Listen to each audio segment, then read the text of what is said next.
उन्हाळा लागलेला आहे आणि भरपूर असं ऊन आता सध्या तापत आहे. तर नमस्कार मंडळी, मी रोशनी बंडे तुमचं स्वागत करत आहे माझ्या यूट्यूब चॅनलवरती. जय गजानन माऊली. आज मी तुमच्यासोबत शेअर करणार आहे गावाकडील खूपच असा जुना पारंपरिक बिबड्यांचा घाटा कसा केला जातो आणि त्यांचे बिबडे वगैरे कसे केले जातात ते तुम्हाला मी सविस्तर दाखवणार आहे. उन्हाळा लागला की गावाकडे भरपूर अशी कामं बायकांना असतात. सकाळचं घरातलं आवरून झालं की दिवसभर त्यांचं काही ना काही पापडं, सांडोळ्या, कुरडया असंच यामध्येच त्यांचा दिवस चालला जातो. म्हणजे वर्षभराचं ते खाण्यासाठी सगळं करून ठेवतात. बटाट्याचे झाले, साबुदाण्याचे झाले, इवन ज्वारीच्या सांडोळ्या, पापडं असं सगळं करून वर्षभरासाठी छान असं स्टोअर केलं जातं. आता हा पारंपरिक बिबड्यांचा घाटा कोणी काढलं हे खायचं करायचं काय माहिती, पण भरपूर असा किचकट असतो. म्हणजे एका दिवसाची ती रेसिपी नसते. भरपूर दिवस लागतात, कारण ज्वारी भिजत टाका, परत ती वाळत टाका, परत ती दळून आणा, त्यामध्ये तांदूळ टाका, अशी त्याची प्रोसेस असते. तर मी ज्वारी भिजत कशी टाकता वगैरे ते काही दाखवलं नाही. स्टार्टिंगला बिबड्यांचा घाटा कसा करता त्यापासून मी तुम्हाला दाखवते. तर इथं आम्ही उठलो सकाळी 3 वाजता उठून एक चूल मांडली. चुलीवरती मोठं पातेलं ठेवलं आणि त्यामध्ये उकळी येण्यासाठी भरपूर असं पाणी टाकून ठेवलं. तर लगभग तुम्हाला या घाट्याचं जर मेजरमेंट सांगायचं झालं तर एक पायली म्हणजे 4 किलो ज्वारी घेतली. यामध्ये 1 किलो तांदूळाचं पीठ, म्हणजे तांदूळ भिजू घालून त्याचं पीठ तयार करून घेतलं 1 किलो, आणि 1 किलो गहू वाटून त्याचा चीक तयार केला आहे. मिश्रण आदल्या दिवशी करून ठेवलेलं होतं. आता इथं हे घाट्यासाठी पाणी भरपूर असं झालेलं होतं, तर त्याचं आम्ही पाणी एका डब्यामध्ये गरम काढून घेतलं. आता पाण्याला छान अशी उकळी आलेली आहे. तर आदल्याच दिवशी लसूण सोलून ठेवलेला होता. सकाळी सकाळी तो मिक्सरला बारीक वाटून उकळी आलेल्या पाण्यामध्ये हाताने तो मोकळा करून करून असा सोडला, जेणेकरून तो एकाच ठिकाणी असा गोळा बनून राहणार नाही म्हणून. आता घाटामध्ये आपल्याला टाकायचं जे सामान आहे ते एक एक करून यामध्ये आपण टाकणार आहोत. ते एका प्लेटमध्ये म्हणजे एका ताटामध्ये काढून ठेवलेलं आहे. सुरुवातीला तुम्ही बघितलं की त्यामध्ये काढलेलं आहे पावशेरभर तिळा, 1.5 वाटी जिरं आणि चवीनुसार मीठ. कमी जास्त आपल्या आवडीनुसार मीठ घालू शकतो. हे पूर्ण आपण काढलेलं सामान यामध्ये टाकून द्यायचं. आता याला चवीनुसार टाकण्यासाठी आपल्याला तिखट लागतं. तर जुन्या बायका काय करायच्या, पिवळ्या मिरच्या मिळतात त्याचं तिखट यामध्ये टाकत असत, कारण आपल्या ज्या बिबळ्या आहे त्या लाल तिखट टाकलं तर लाल होऊन जातात आणि पिवळ्या तिखटाने तसं काही होत नाही. पण आता दिवसेंदिवस ते पिवळं तिखट वगैरे त्या मिरच्या काही राहिलेल्या नाही, तर आमच्याकडे काही पिवळं तिखट आम्हाला मिळालं नाही. घरामध्येच त्या हिरव्या मिरच्यांचं सुकवून केलेलं तिखट होतं, तेच यासाठी आम्ही वापरणार आहे. तर इथं साधारण अर्धा किलो साबुदाणा आदल्या दिवशी भिजत टाकलेला होता, तो यामध्ये मोकळा मोकळा असा टाकून घेतला. म्हणजे एक खट्ट टाकला की तो तळगुळ अशी जाऊन बसतो, तर मोकळा करूनच असा टाकावा लागतो. आता इथं 2-3 चमचे तिखट टाकलं, म्हणजे जास्त तिखटही बिबडायला नको असतं, कारण त्या भाजताना त्याचा ठसका असा आपल्या नाकामध्ये जातो.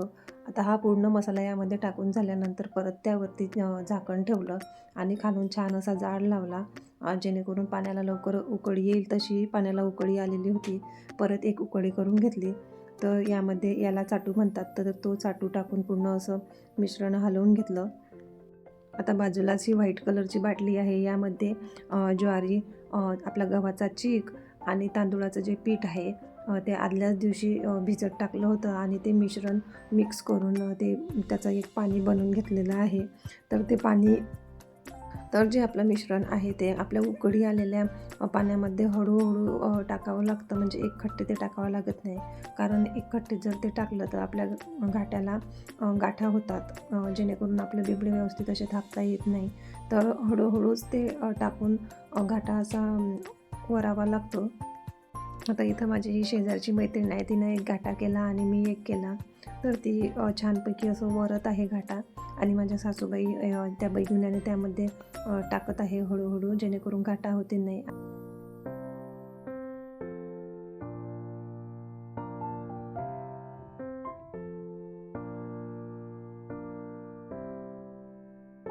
बिबड्यांचा घाटा तुम्हाला कसा वाटला कमेंटमध्ये नक्की सांगा, आणि माझ्या चॅनलवरती नवीन असाल तर लाईक करा, शेअर करा, आणि हो, सबस्क्राईब करायला विसरू नका. आणि छान छान कमेंट करून नक्की सांगा की तुम्हाला काय बघायला आवडणार आहे. चला तर मग पुढची प्रोसेस बघूया आणि पुन्हा भेटूया अशाच एका नवीन व्हिडिओसोबत.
इथं आता पूर्ण घाटा आपला ओरून झालेला आहे.